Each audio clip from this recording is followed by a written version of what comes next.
Cam, can you talk about the stretch there coming out of the locker room in the second half? What changed for you guys defensively? Which I thought was a really good defensive first half. What did Vanderbilt kind of find there? I don't think it was what Vanderbilt found. I think it's what we didn't do. And I'm always going to give credit to the opponent. They started hitting shots. I thought we got lazy or tired. You see this hair? It's wringing wet. I don't know that I've ever coached in a college arena that doesn't have air conditioning. So I don't know if it was fatigue. I don't know what it was, but we got to just learn to separate. We got to learn to separate. When you get a big lead, I'll go back to the first half. We're up 20. We give up a 3. Then we get the ball back at the end of the first half, and we should take the last shot, and we jack up a 3. They get the rebound, and they go down and get a chance. That's not separating. You've got to teach in those moments. So then we come back in the third quarter, and I don't know if it was fatigue. I don't know what it was, but I thought it was not the same defensive effort that we had in the first half. You're right.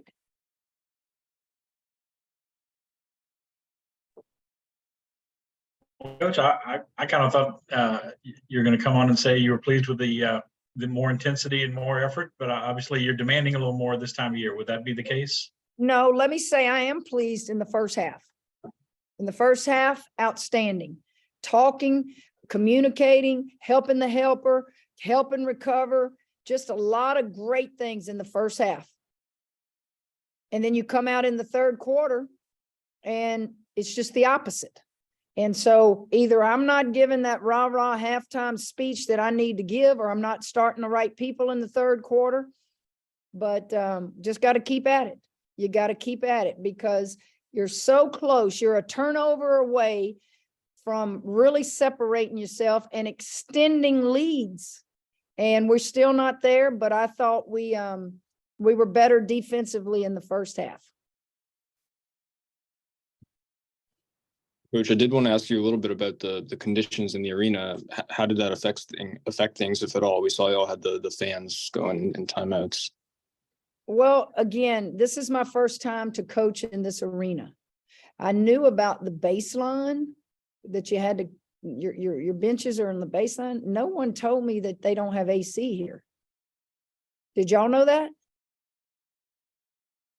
So yeah, I'm wet. I'm wringing wet. So maybe, both teams have to play in it. I'm sure they practice in it. I don't want to be a baby. Back in the day when I was young, you didn't have air-conditioned gyms, but I don't know that I've ever coached in a gym that didn't have air conditioning.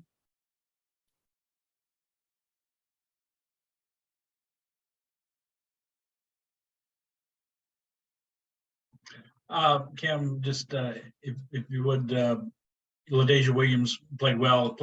Had to play with foul trouble again, but she was effective. Can you talk about the game she had?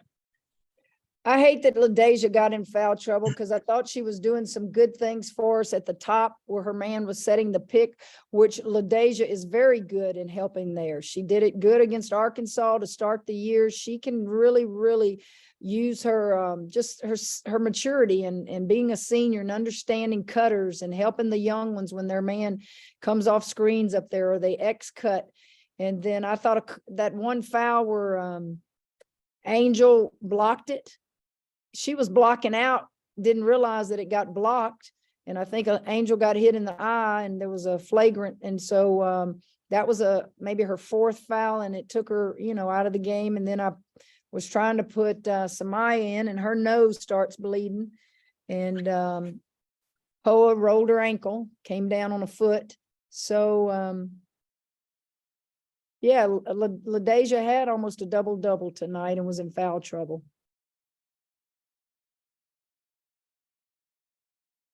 Yeah, Kim, I guess another part to that is I think you guys, in terms of second chance points, I think you guys had the advantage there 21-0. Just how important is it to, I guess, keep your opponent from being able to capitalize on potential second chance opportunities? And two, I think tonight's win clinches you guys the 2 seed for next week's SEC tournament. So just want to get your thoughts on that as well.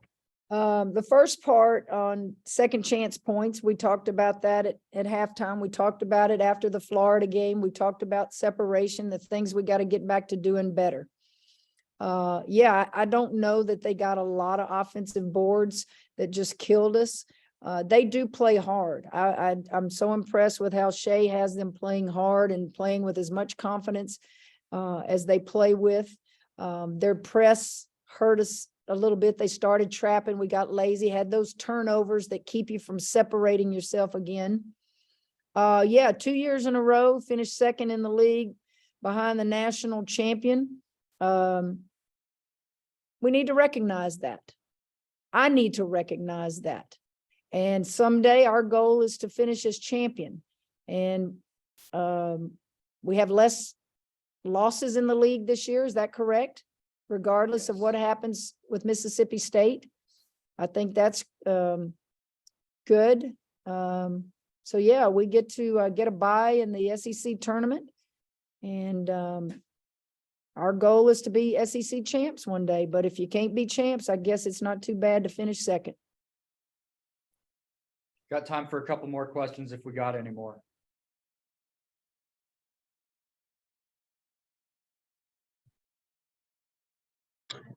Kim, obviously you didn't have a chance to see the NCAA reveal. Charlie Crane thought you would be a 1 seed, but despite what you thought, but you were a 2. Again, still the number 5 national seed. Did you get, even though UConn dropped, any thoughts on that at all? I know this is what you predicted, but Did UConn stay a 1? I haven't seen no, it. they dropped to 2. Utah went up. You're in the region. They have you behind Utah in the regional together. Utah drops 4 spots in the AP poll after losing to a ranked team last week. The committee thinks they're a 1 seed this week. Again, I feel the same today as I did when y'all asked me the other day. I don't see any way the committee will move us to a 1 seed. I think they're so focused on non-conference strength of schedule that they're ignoring the net. Is that right to do?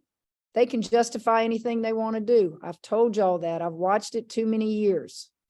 I use the eyeball. If they think Utah is a 1 seed ahead of us, use your eyes and watch them play. Go for it. 2, 1, it doesn't matter. I want to get the first and second round games in the PMAC. And if we can win a couple of games in the SEC tournament, maybe we can do that. And maybe the strength of schedule won't be held against us if we lose in the SEC tournament. But I have not seen any of that, Scott. What, if we were going to be a 1 seed, is the 1 seed any better or different than the first 2 seed? Who was the first 2 seed? You are. So we're right where we have been. Yes. So if we were to beat South Carolina, I've said it many times, we're not going to get a 1 seed. Strength of schedule is not going to change, is it? The net hasn't changed. So there's nothing we can do that would change the committee's mind, is what I'm telling you. And I've said that for 2 or 3 weeks. The only thing that could change their mind is whoever represents the SEC on the committee needs to tell them, hey, do an eye test and give the seeds to the top 4 teams that you think should get it. And it might not be LSU. It may be Connecticut. It may be somebody else. I don't really know. But at this point, I can't focus on it. I don't know that I'll ever focus on it. I just want to win the next ball game. Senior night coming up, or senior day, 5 o'clock game against maybe the hottest team in the SEC right now in Mississippi State. They are really, really playing good, trying to get off that bubble and get to the NCAA tournament. They have guards that take you off the dribble. They have Carter inside. I'm assuming they won tonight. Did I hear that? Did Mississippi State win at Arkansas tonight? Does anybody know? I don't know.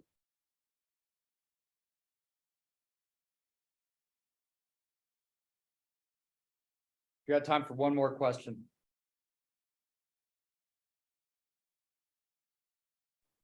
Yeah, Kim, you maybe already answered this earlier. I kind of got on late. What was the deal with the fans? Did y'all buy a bunch of fans today because it was Was it so hot in that gym, like it shoot around that you felt like you had to go get some fans? Yes, I didn't, when we got here last night, I just thought they turned the AC off.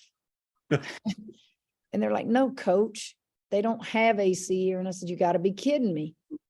We get paid 49.9 million from the SEC and you don't have an AC? What in the heck?